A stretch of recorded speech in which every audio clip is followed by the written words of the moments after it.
Hello everyone around the world. Welcome to my channel, Raver TV. Kung bago ka pa lang sa channel ko, please subscribe po. Pakipindot na rin po yung notification bell para updated tayo sa mga videos ko. Bali, ang ituturo ko sa inyo ay kung paano mag-inquire sa SSS Online. Kung meron po kayong account sa SSS Online, pwede na po tayo mag-inquire sa SSS through online po. Contribution, kung nahulogan na ba yung loans nyo sa employer nyo,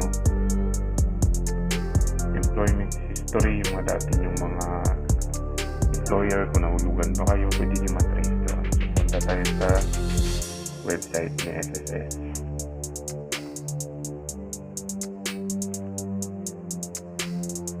www.sss.gov.ph.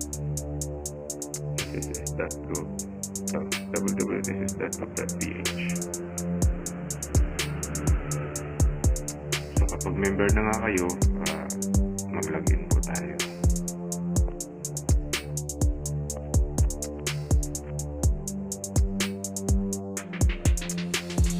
So yun, nakalagin na po ako. So halimbawa, gusto nyo malaman kung gano'n na po yung contribution nyo. So, pindutin lang natin yung e-services. Yan po, e-services. Tapos, inquiry yun. Automatic na yun. So, nandito na nga po tayo. So, tapos, pindutin lang din natin itong member info. Yun sa bandang kaliwa. Member info, tapos actual premiums.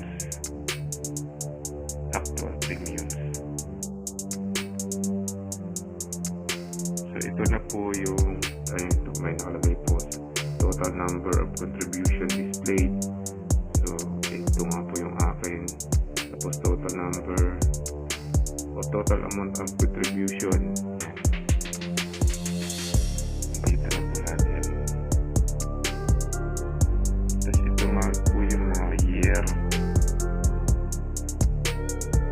na kung magkano nahulugan na sa inyo ng employer nyo, kung pumalya ba sila. Ito yung dati kang employer, yung 2014 hanggang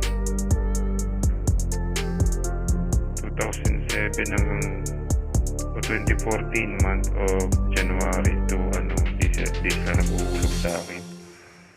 So dito makikita niyo kung sino yung employer nyo na hindi naguhulog. Sa present employer ko naman ngayon, okay naman sila. Naguhulog naman sila sa akin. So ito lang yung total contribution ko. So dito lang, madali lang. Tapos, halimbawa, may gusto pa kayong i-inquire, yan. Employment history, yung dati nyo pinagtatrabahuan, nakikita mo yan dito. Yan. Ganyan nakadami na pinagtrabahuan ko. Diba? So, marami yan. Employment history, member details, makikita kung may mali ba yung mo, detalye ng pangalan mo, yung lugar mo. Marami yan. Ito yung makikita mo dito. 10-month pension ng claims, clearance, tracer log, marami yan. Sickness, maternity. Kasi nga itong sa loan status, loan info, premium payments, yan. Ito yung makikita mo sa account. Ito yung mga makikita mo kapag may account ka sa SSS Online. Sa mobile app, wala po siyang ganito. Pili lang. Ang makikita mo na sa mobile app yung meron din yata employment history doon, tapos contribution yung makikita, pero mga ganito wala. Yung mga claims, maternity na ganyan. Punta tayo sa loans. So, loan status, salary loan. So, halimbawa, gusto mong malaman na nahulugan na ba ikaw ng employer mo. So, click mo lang tong highlighted na salary loan niya. Click mo lang yan. Dati kasi hindi siya ganito, automatic na yun. So, enter mo lang kung anong month ang gusto mo masilip. Yung ba lang yung previous loan ko, ayan.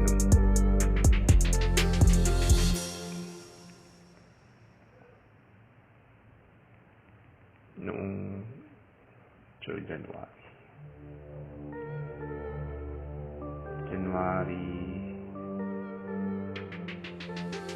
01, 2017, pipiliin ko.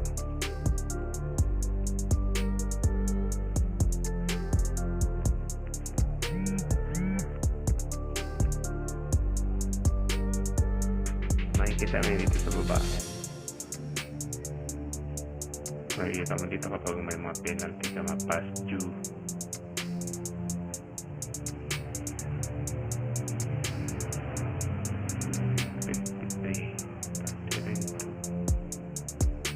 Dati nagka-interest ako kasi tinigilan ng employer ko may natira siyang 572, nagka-interest siya ng 5.22. Total obligation 63. Ito yung monthly ko dati, 462.45. So, nahulugan naman. Dating ng October, in-stop na nila. Kaya nung nag-second loan ako, doon na nila kinaltas. Bawa kasi pagka may natira ka sa unang loan mo na halagang 1,000, 2,000 pa baba,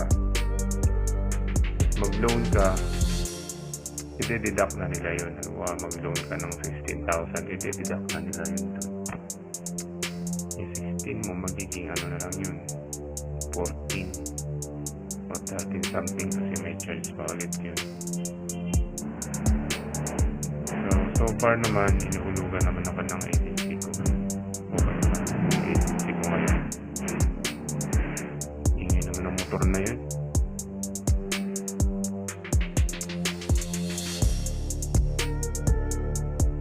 Tapos, pwede rin kayong mag-update ng information nyo sa online din. Basic lang siya. Pindutin mo lang itong may members profile. Ayan, members profile. Tapos, update contact info.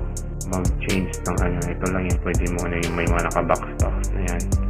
Pwede mo lagyan ng mailing address, foreign address, telephone number, mobile number, email address. Yun, pwede mo siya mag-update yan. Meron din akong tutorial niyan sa video ko noon. Kasi pag mo update ko, enter mo lang ito mga ganito. Check mo lang yan, ganyan. Kung gusto mo i-update. Halimbawa, hindi na siya active. Hindi na active yung number na yun. Pwede mo siyang palitan. Tapos email address mo, halimbawa, papalitan mo yung email address mo. Pwede rin yan. Tapos click mo lang yung next pag okay na siya. So, meron na ako niya na-update ko na yan. Yun lang yung mga pwede mo i-update sa online. Yung mga ganyang mailing address mo, mobile number, yan, email. Tapos, change password. Pwede rin dyan. Pwede ka mag-change password kung gusto mo. Password mo dito, saan mo syempre. Appointment system. Pwede ka magpa-appointment dito. Note, if your email is no longer active or valid, kindly click on the member's profile tab and select update contact. Yan nga, sabi na. So, ito yung mga service na habang magpa-apply mga SS card enrollment, members data, E4, funeral claim, date, claim, disability, retirement, medical examination, disability, insurance, whatever. Contribution, bigyan contribution, calamity loan application, yun, pwede yan. Ito, calamity loan. Tapos, select pa lang region, taga saang kabayan, CR, Visayas, Mindanao, Luzon, Luzon. Select SSS branches, Bacoor.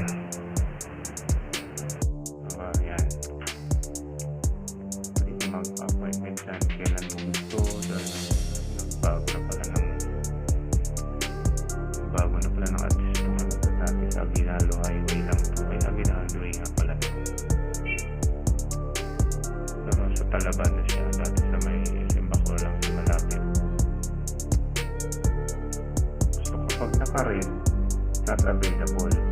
Pag green, yun yung available, yun yung pagpipilian mo. Pag red, not available. So, mabawa February 13. Yan ang mga concert. Counter number. Counter kung pupila, wala na. Counter 1 lang. Time mo. Kailan mo gusto. Gusto mo ng hapon. Yan. Kasi pag umaga maraming tao. Tapos concerts mo. Bahala ka na kung anong concerts mo. Basta hindi ito lang yung pagdaan.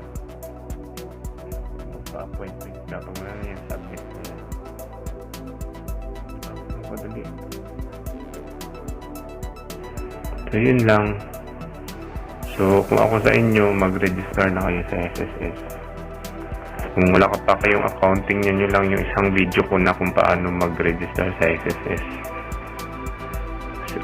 Search nyo lang dyan, pindutin nyo lang yung channel name kung makikita nyo kung paano mag-register sa SSS Online.